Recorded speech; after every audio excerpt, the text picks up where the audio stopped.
आपके फतेहपुर आगमन का क्या उद्देश्य है? आज भारत की आज़ादी में शहीद इस देश की धरोहर जी। वीरांगना अवंतीबाई लोधी का जन्म दिवस समारोह का कार्यक्रम था और उसी कार्यक्रम में हम आए हुए हैं और इस कार्यक्रम के माध्यम से हम समाज के लोगों को एक संदेश देने आए हैं। इस कार्य का मेन उद्देश्य क्या है? मेन उद्देश्य है वीरांगना रानी अवंतीबाई लोधी देश की लड़ी थी जी। लेकिन इतिहासकारों ने उनके इतिहास को मिटाने का काम किया। हम लोगों का प्रयास है इन कार्यक्रमों के माध्यम से वीरांगना रानी अवंतीबाई लोधी के इतिहास को, उनके शौर्य को जन जन तक पहुंचाना और वीरांगना रानी अवंतीबाई लोधी से समाज के लोग सीख लें। देश की प्रथम सशक्त महिला रानी वीरांगना अवंतीबाई लोधी जी के जन्म दिवस पर जो है आप जनता जनार्दन यहाँ आए हुए आपके समाज के लोग जो है इनको क्या आप संदेश देना चाहेंगे और किस तरह से महिला सशक्तिकरण को लेकर किस तरह समाज में प्रेरित करना चाहेंगे? हम यही संदेश दे आए हैं कि वीरांगना रानी अवंतीबाई लोधी देश की लड़ी थी, देश के लिए लड़ी थी, राष्ट्र की लड़ी थी और राष्ट्र देश के निर्माण में उनका बहुत बड़ा योगदान रहा है और उनके पद चिन्हों पर समाज को चलने की आवश्यकता है। 1857 में वीरांगना अवंतीबाई लोधी जी के पति जब एक्सपायर हो गए तो इसके बाद उनके जीवनी में प्रकाश डालने का प्रयास करिए। वीरांगना रानी अवंतीबाई के पति विक्रमादित्य के देहांत के बाद रानी अवंतीबाई लोधी ने पूरे मंडला को अपने हाथों में लिया और मंडला के लोगों को तैयार करके अंग्रेजों के खिलाफ एक बड़ी जंग लड़ी थी।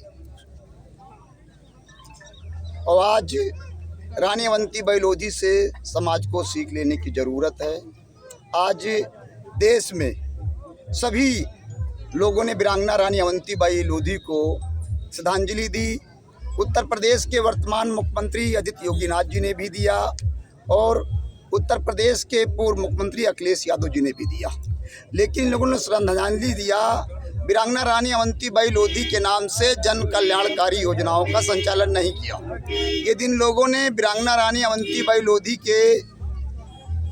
के नाम से जन कल्याणकारी योजनाओं का संचालन किया होता तो समाज बहुत प्रेरित होता। आज चुनाव है लोधी समाज का वोट लेने के लिए।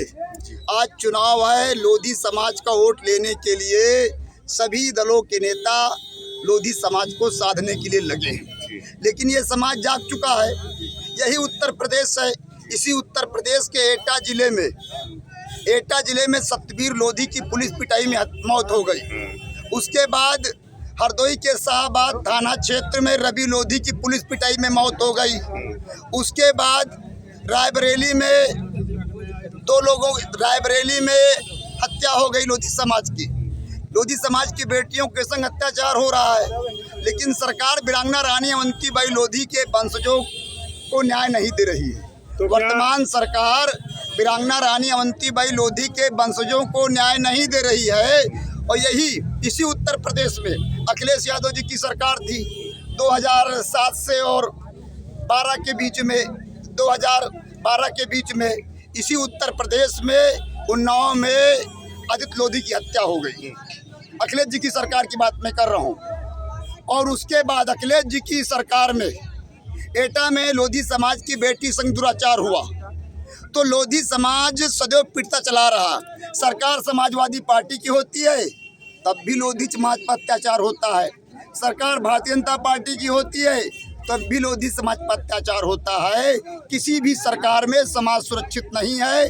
अब समाज जाग चुका है और समाज अपना घर सबका दल यूनाइटेड को मजबूत करने में लगा हुआ है, जो सैलाब आपके सामने दिख रहा है। आने वाले 2027 के चुनाव में लोधी समाज किस तरफ से जो है मतलब डंके की वोट की चोट लाने का काम करेगा? 2027 में लोधी समाज अपने घर को मजबूत करेगा। लोधी समाज ने विधायक बनाए, लोधी समाज ने मंत्री बनाए, लोधी समाज ने सरकार बनाया, लोधी समाज ने मुख्यमंत्री बनाया है। अब लोधी समाज अपना घर बनाएगा, अपने घर को मजबूत करेगा।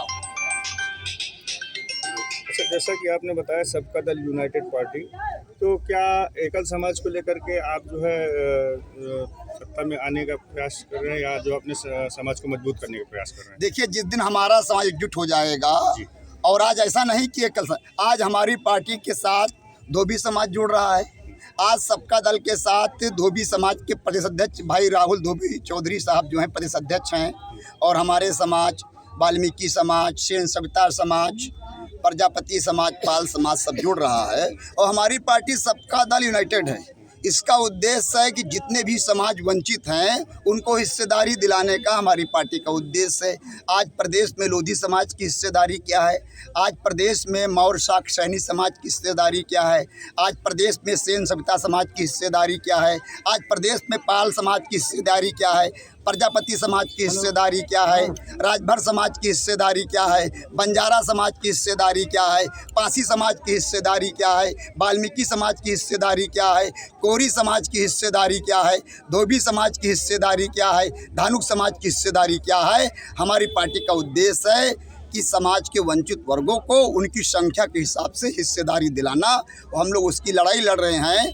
लोधी समाज के साथ साथ छोटे छोटे समाज जुड़ रहे हैं जो भारतीय जनता पार्टी से समाजवादी पार्टी को देख चुके हैं।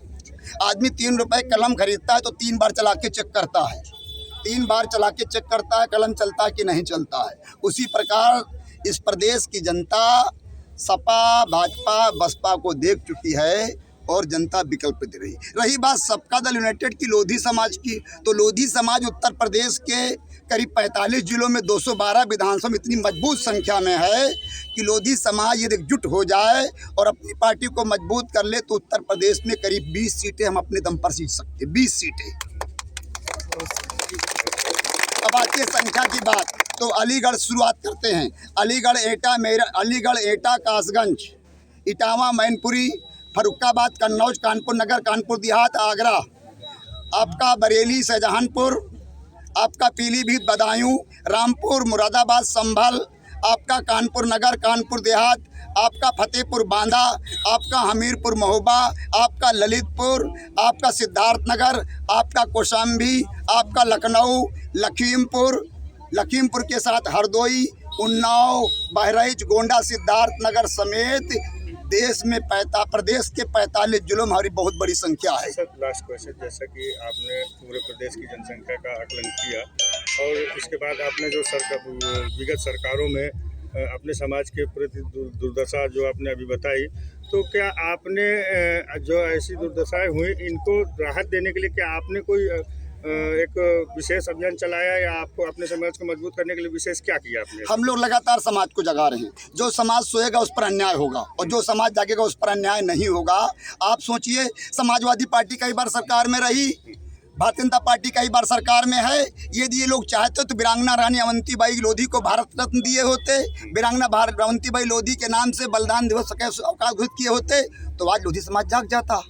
रही बात, समाज जाग रहा है, धीरे धीरे समाज जागेगा और समाज चला जा रहा है। समाज चला जा रहा, समाज के पास विकल्प नहीं था, समाज के पास विकल्प नहीं था, इसलिए समाज भाजपा सपा की तरफ भाग रहा था। जब से हम लोगों ने काम करना शुरू किया प्रदेश में, लगातार हम लोग प्रदेश में काम कर रहे हैं और समाज इकट्ठा हो रहा। समाज को देखकर समाजवादी पार्टी, भारतीय जनता पार्टी, दोनों पार्टियां परेशान हैं कि लोधी समाज हमारे पाले में आ जाए, लेकिन लोधी समाज का नौजवान, लोधी समाज के जंजी समझता है कि ये लोग सिर्फ समाज का वोट लेंगे और समाज के लिए काम नहीं करेंगे। पूरे प्रदेश में समाज के लिए किस तरह के काम प्रदेश में हम अभी समाज को हम जगा रहे हैं, अभी हम समाज को जगा रहे हैं। जब समाज जाग जाएगा, समाज जब जाग जाएगा तो सब कुछ ठीक हो जाएगा। अभी हमारा अभियान समाज को जगाने का है और समाज को जगाकर प्रदेश में वंचित वर्गों की सरकार बनाएंगे हम लोग, वंचित वर्गों की। ऐसा नहीं कि हम लोधी की बात कर रहे हैं, हमने पहले कहा कि लोधी के साथ हम सभी वंचित वर्ग हैं, जिन वंचित वर्गों को हिस्सेदारी नहीं मिली। आप बताओ ना, आज प्रदेश में 1581 थाने हैं, प्रदेश में 822 ब्लॉक हैं, प्रदेश में 351 तहसीलें हैं, 75 जिला हैं। इसमें कितने पाल समाज के लोग बैठे हैं ब्यूरोक्रेसी में, इसमें कितने धोबी समाज के लोग बैठे हैं ब्यूरोक्रेसी में। तो जितने छोटे समाज हैं, इन समाजों को ठगा जा रहा है। हम सरकार बना के जितने भी वंचित समाज हैं, इनकी संख्या के हिसाब से इनको हिस्सेदारी देने का काम करेंगे। हमारी टीम से बात करने के लिए बहुत बहुत धन्यवाद। बहुत बहुत धन्यवाद, आप लोगों ने समय दिया।